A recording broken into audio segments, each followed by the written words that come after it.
We need quality family time this Christmas, Emma. My mother's voice crackled through the phone, dripping with false sympathy. Just us and the kids, I'm sure you understand. I gripped my coffee mug tighter, staring out my kitchen window at the fresh snow falling. Just 3 days ago, I handed them a check that paid off their entire mortgage, $300,000 of my hard-earned savings. Now suddenly, I wasn't family enough for Christmas dinner. The kids? I asked, keeping my voice steady. You mean Jason and Lily? Of course, dear. Your brother and sister need time with us. They've been so stressed lately, especially with Jason's new baby and Lily's promotion. I almost laughed. Jason hadn't worked a day in his life, living off our parents while claiming to be a cryptocurrency expert. Lily, my younger sister, had just been promoted to assistant manager at the mall, after I'd put in a good word with the owner, my client. Mom, I just paid off your mortgage. And we're very grateful, sweetie. That's why we don't want you to feel obligated to come for Christmas. You've done enough. Done enough. The words hit me like a slap. I thought about the last 15 years, how I'd built my consulting firm from nothing while watching my siblings drain our parents' retirement fund with their temporary loans and failed business ventures. Besides, Mom continued, her voice brightening, Jason's bringing the baby, and Lily's new boyfriend is coming. It would be too crowded with you there. Too crowded. In the 5-bedroom house I'd just free from debt. I understand, I said quietly. Have a wonderful Christmas. I hung up before she could respond, my hands shaking slightly as I set down my phone.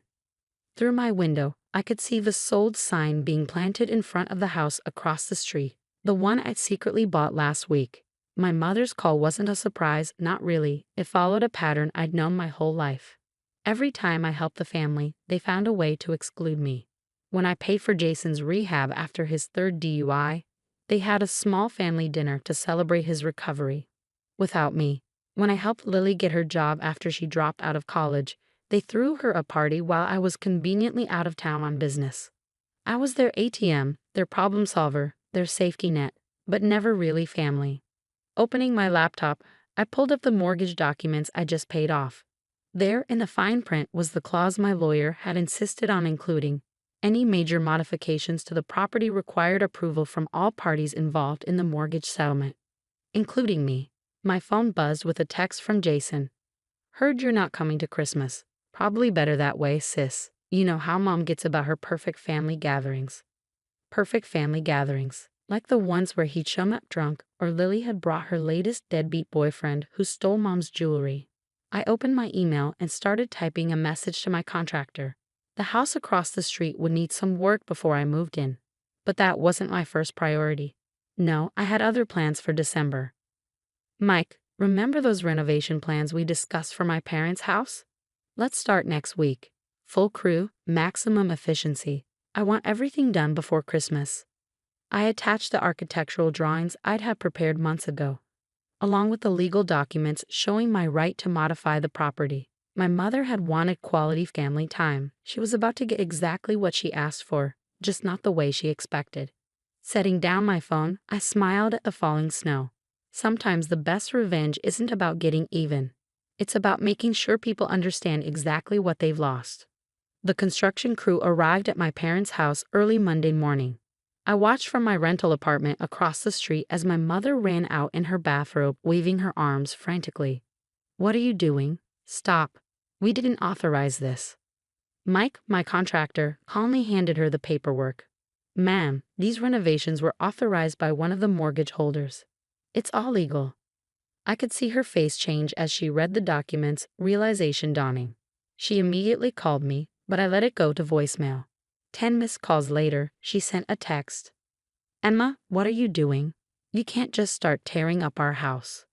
I replied with a simple message. I'm helping create the perfect family space you wanted. Don't worry, it'll be done before your quality family Christmas.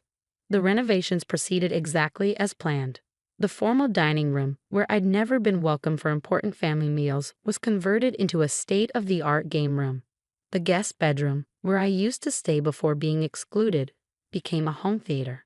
My father tried to intervene next, showing up at my office with his usual manipulative tactics. Princess, your mother's very upset.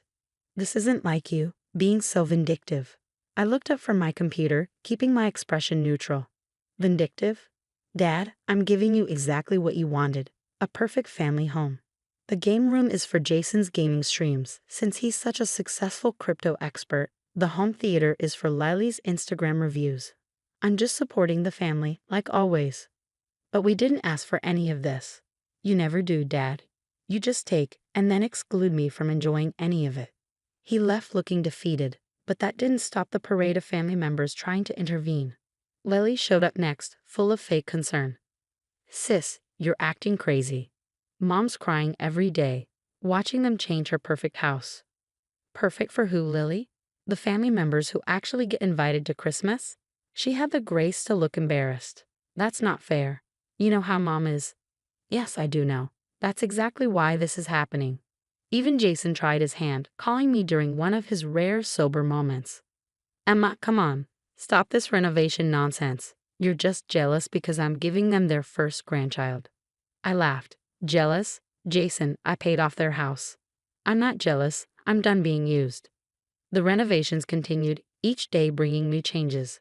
The formal living room became a children's playroom. For the grandchild, I told my mother sweetly when she protested. The kitchen was modernized with expensive appliances none of them knew how to use. My mother's prized antique furniture, passed down through generations, was carefully packed and moved into storage. In its place, I had modern, child-friendly pieces installed. We wouldn't want anything to happen to the family heirlooms, I explained when she called crying about her grandmother's Victorian sofa. Through it all, I watched from across the street, seeing their perfect family dynamic crumble. Jason stopped coming around, claiming the construction noise triggered his migraines. Lily complained that her Instagram followers could see the renovation in the background of her photos. 2 weeks before Christmas, my father made one last attempt at reconciliation. Princess, please. Your mother's heartbroken. This house, it's not ours anymore. I looked at him steadily. It stopped being yours the moment you decided I wasn't family enough for Christmas dinner. He tried to argue, but we both knew the truth. They'd taken my money, my support, my love, and then excluded me when it was time to celebrate as a family. The renovations will be done by December 23rd, I told him. Just in time for your perfect family Christmas. As he turned to leave, I added softly, by the way, Dad, check the mailbox tomorrow. There's something you should see. The next day, I watched from my window as he retrieved the envelope I'd left. Inside was a copy of the deed to the house across the street, my new home, along with a note. Merry Christmas. Enjoy your quality family time. I'll be watching. Christmas Eve arrived with fresh snow and the sound of my mother's wailing from across the street. The renovations were complete, transforming their traditional family home into a modern showcase that felt as foreign to them as I had always felt at their family gatherings. I stood at my window, sipping hot chocolate and watching the drama unfold. Jason arrived first, his pregnant wife looking uncomfortable as my mother burst into tears at the sight of her antique nativity scene replaced by a contemporary light display. But where are all our old decorations? I heard her cry. Our family traditions. Through my security cameras, another new addition to their house. I could hear Jason's response. Mom, calm down. Emma's just being spiteful because she's alone for Christmas. Alone. The word didn't hurt anymore. I'd chosen this solitude over their toxic version of family. Lily arrived next, her latest boyfriend in tow. She took one look at the modernized kitchen and started complaining. How am I supposed to film my cooking videos in here? These appliances are too complicated. I smiled, remembering how she'd never actually cooked anything in that kitchen before. Her cooking videos usually involved her posing with takeout arranged on our mother's old china, the china that was now safely in storage. My phone buzzed with messages from various family members. Mom, please come fix this. We can't have Christmas in this museum. Jason. Real mature sis. Way to ruin everyone's holiday. Lily. Mom's crying. I hope you're happy. I didn't respond to any of them. Instead, I sent Mike, my contractor, a message. Time for phase 2.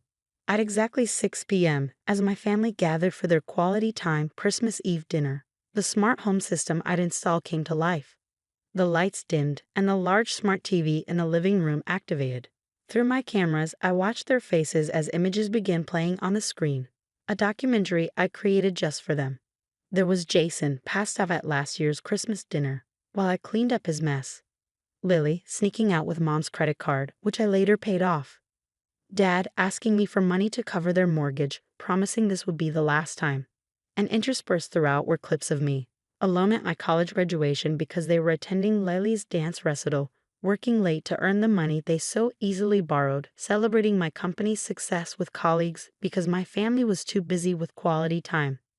The final image was of me handing them the mortgage payoff check, followed immediately by my mother's voice message uninviting me from Christmas.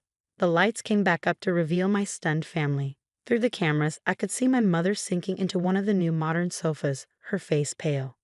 My father stepped outside, looking across at my house. I met his gaze through the window, raising my mug in a silent toast. Then something unexpected happened. Jason's wife, Sarah, stood up. "I've seen enough," she announced. "You people are horrible. Emma's the only one who's ever actually helped this family. And this is how you treat her." She grabbed her coat and, despite Jason's protests, walked across the street to my house. When I opened the door, she had tears in her eyes. "I'm so sorry," she said. "I never knew. Can I spend Christmas with you instead?" Before I could answer, Lily's boyfriend joined us. Then my father's sister, who'd arrived late and witnessed the whole scene. One by one, family members who'd been invited to their perfect Christmas chose to cross the street instead. My mother watched from her window as her perfect family gathering disintegrated, people choosing to join the outsider they tried so hard to exclude. Later that night, as I sat with my unexpected guests sharing takeout and genuine laughter, my father sent one final text. "Princess, we got it wrong. All these years you were the heart of this family and we were too blind to see it. The house doesn't matter. Please, teach us how to be better." I looked around at my new Christmas gathering, not perfect, not traditional, but real. Sometimes family isn't about who shares your blood, but who shares your truth. I texted back a single line. "Lessons start tomorrow. Bring coffee." Across the street, my parents' perfect house stood as a monument to their choices, while in my new home, imperfect but honest love filled every room. Sometimes the best revenge isn't about destroying what others hold dear. It's about building something better of your own.